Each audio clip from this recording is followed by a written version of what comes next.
don't know about statistically or even buckets, but I did a live presentation a few weeks ago to 170 people in the room. And the first question I asked them is, how many of you are decision makers for your organization relative to workplace violence prevention?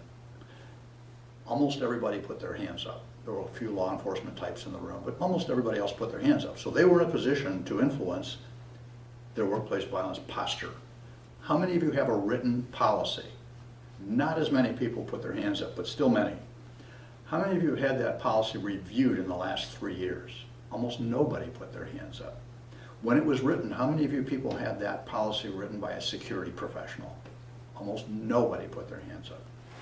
Of all of you that have programs in place, how many of you have had workplace violence incidents arise since your policy was in place? Almost everybody put their hands up again. So what that says is that the fact that a policy is in place doesn't necessarily mean that they're well prepared to have zero workplace violence incidents in the workplace. So when we begin the program, when we start talking about training of the workforce, I ask, how many of you have had programs where your entire workforce has been made aware of what workplace violence is and the fact that you have a policy? And issuing the policy doesn't count, because a lot of hands start going up saying, oh, we distributed the policy.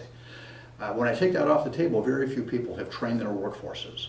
How many of you have trained your supervisory team? A few more people have said to their supervisors through policy, this is what you're supposed to do. Usually the training is in the breach after the event has occurred and they realize it wasn't well handled.